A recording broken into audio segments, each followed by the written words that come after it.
చిచి పాపిస్తుదానా, ఇక నీ కట్టుకథలేమి నాతో చెప్పనక్కర్లేదు. ఆడజాతిలోనే తప్ప పుట్టావే నువ్వు. ఆనాడు ఆ సావిత్రి యముడితో పోట్లాడి తన భర్త సత్యవంతుణ్ణి తిరిగి తెచ్చుకుంది.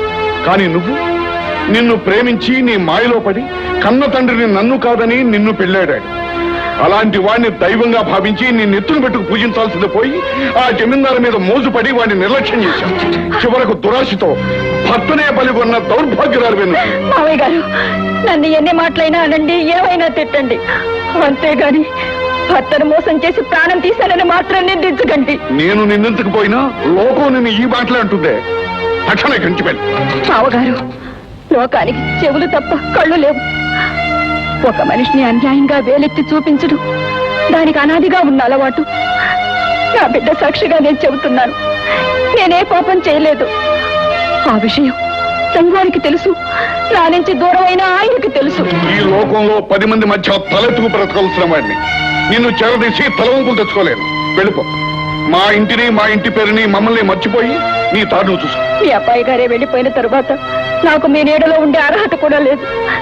కానీ వెళ్ళిపోయే ముందు నేను అడిగేది ఒక్కటే, ఒక్కసారి నా కన్న బిడ్డని కళ్ళారా చూడనివ్వండి.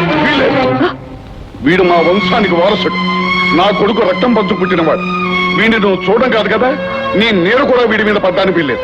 అంతేకాదు, నువ్వు తల్లివనే మాట వాడికి ఏనాటికి తెలియకూడదు. ఎందుకో తెలుసా? చెడ్డ పేరు తెచ్చుకున్న కొడుకును తల్లి భరించగలదు కానీ చెడ్డ పేరు తెచ్చుకున్న తల్లిని కొడుకు భరించలేదు. 10 మంది నీ గురించి 10 మాట్లాడుతుంటే ఆ పశుహృదయం బాధపడుతుంది. అందుకే నువ్వు తల్లివనే నిజం వాడికి తెలియకూడదు.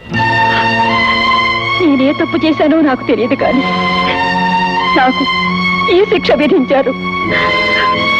తండ్రి తర్వాత తండ్రి లాంటి మిమ్మల్ని ఇదివరకే పోగొట్టుకున్నాను. కట్టుకున్న వాడిని శాశ్వతంగా పోగొట్టుకున్నాను. ఇప్పుడు కన్నవానికి కూడా లేని దండవుతున్నాను. నిజానికి నాలాంటి ఆడ బ్రతకడమే అనవసరం.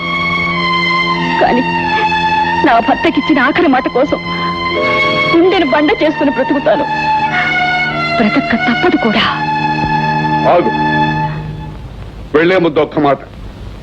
నీ భర్తకు తండ్రినన్న గౌరవం నా మీద ఉంటే, నీ బిడ్డ రాము మీద నీకు ప్రేమే ఉంటే, ఎన్నేళ్లైనా ఏ పరిస్థితిలో ఉన్నా నువ్వే వాడి తల్లివన్న నిజాన్ని బయటికి రానివ్వనని నాకు ప్రమాణం చేశాడు.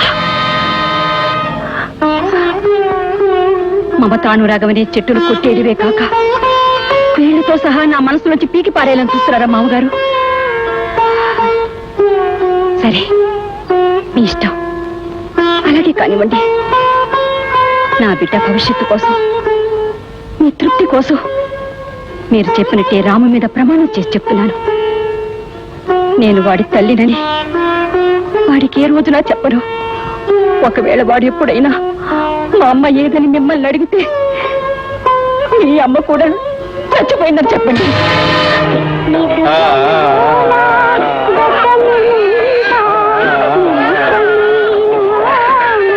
లడ్డు లడ్డు ఆనమ్మా, లడ్డు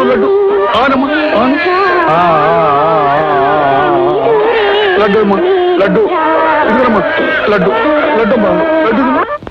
సావిత్రిదేవి గారు, సావిత్రిదేవి గారు. ఏమిటి విశ్వనాథం గారు, ఇంత పొద్దునే హడావిడిగా వచ్చారు? మీరు ఈ రోజు పేపర్ చూసారా? పేపరా? లేదే. అయితే వెంటనే చూడండి. వార్త విషాదకరమైన, అందులో మనం సంతోషించాల్సిన విషయం ఒకటి ఉంది. ఢిల్లీ దగ్గర విమాన ప్రమాదం. ఢిల్లీ దగ్గర విమాన ప్రమాదమా? అవునమ్మా, ఆ విమాన ప్రమాదంలో భుజంగరావు కూడా చనిపోయాడు. కనుక ఇక మన రాజాబాబుకి ఎవరి వలన ఏ అపాయం ఉండదు. మీరు సరేనంటే రాజాబాబుని విదేశం నుంచి రప్పించవచ్చు. వద్దు విశ్వనాథం గారు, రాజాబాబుని అక్కడే ఉండనివ్వండి. పెద్ద చదువులన్నీ పూర్తి చేసుకుని పెరిగి పెద్దవాడై వాళ్ళ నాన్నగారి వ్యాపార బాధ్యతలను చూసుకునేంత వరకు వాడిని అక్కడే ఉండనివ్వండి. ఆ తలగడ పట్టుకుని నువ్వే నా చద్దిముట్టది, నువ్వే నా మాగాయ టంకివి, నిన్ను వదలను అంటున్నావు. కల్లో నువ్వు కగులించుకుంది ఎవరిరా?